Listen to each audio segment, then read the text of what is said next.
Hey guys, Andy N, Spoken Label. This is the way things go with Spoken Label sometimes, where during the break, the wonderful Rebecca here has told me about something that she's now involved in, which I didn't know about. So, Rebecca, tell us about your collective then that you just told me about before.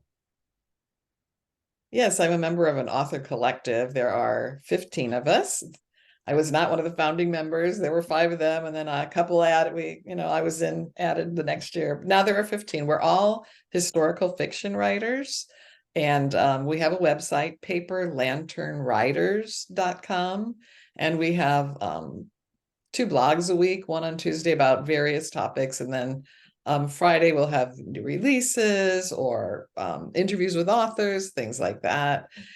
So yeah, it's kind of a fun website if you want to check it out. And we have the periods that we write about range from biblical times to 20th century. So there's something for everybody in there, and different genres. There romance, mystery, literary, all different kinds of, but all historical fiction. So if you're a fan, you should check us out. Brilliant. How did you get involved in this collective then? I knew one of the founding people through my publisher, and kind of begged her to consider me when they were going to add new writers. And That's so nice. that's how I did it. We also put out a book of short stories last year Oh, called Unlocked.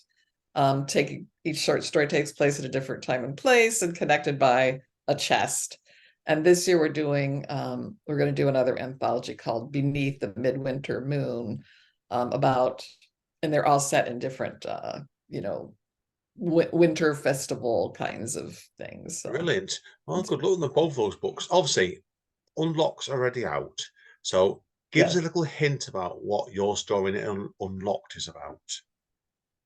In Unlocked, my Yeah. story is called The Shell, and it's about a woman who is happily married, but still keeps some keepsakes from a man that she loved before she met her husband.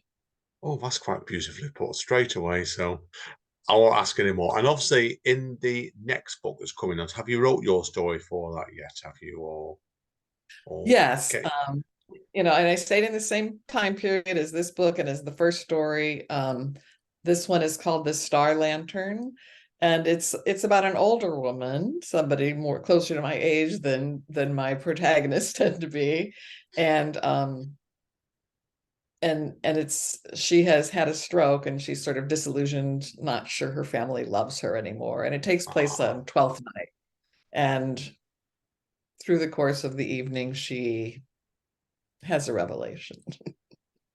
right, we'll leave it at that. That's a good enough tease in both those little short stories, definitely. So, okay, we'd better get back to your current novel now, hadn't we? So, you're now going to read out an extract for us from that. So, over to you, Rebecca. All right. Okay, I'm going to read from the prologue. Amsterdam, June 1699. Annika. If he had known how it would end, my father would have struck the paintbrush from my young hand. Even so, my mother would have quietly retrieved it, saying she was teaching my brother and me a useful skill. What she would not have said was that the income she made from map coloring allowed us to live a more comfortable life, concealing the fact that my father was not as successful an artist as our circumstances might imply. The coloring meant different things to each of us. To my mother, it was not only a chore that she carried out as part of her housewifely duties. It also allowed her to, in some small way, take part in the artistic world to which she had aspired. To my brother, it was a spark for his imagination. Where were these places that we so tirelessly transformed? What kind of people lived there? For me, the task itself was sheer joy.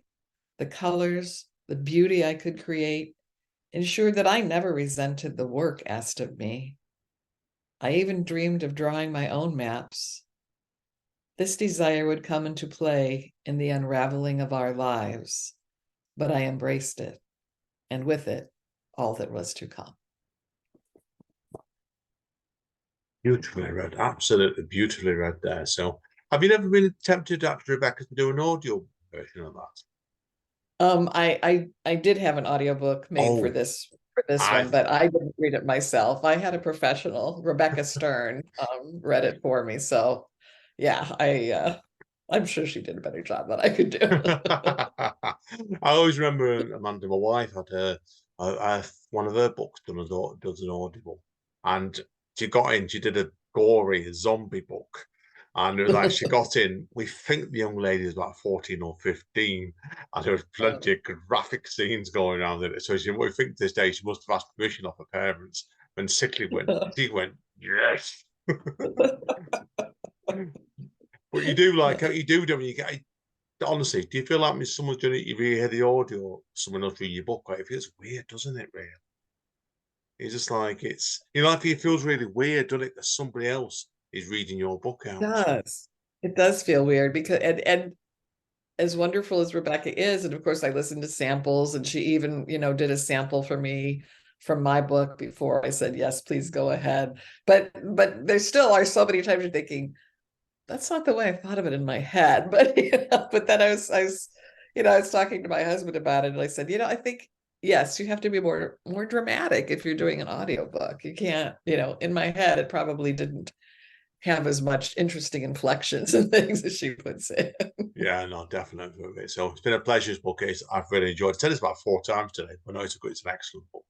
Good luck with the launch, Rebecca, okay, in a couple of weeks' time in October. So I will be there in spirit, right? So let us know when Thank book you. three's ready. Love to have you back on again. No danger with that one. So with that, Thank you. we will call it a day. Thank you again, Rebecca. It's been a pleasure. Always having you on again. So Thanks. as Bye. okay, guys and girls, that's it for Spoken Label today. As Don Callis over at AEW says, stay safe and more importantly, stay over. And we will see you all hopefully next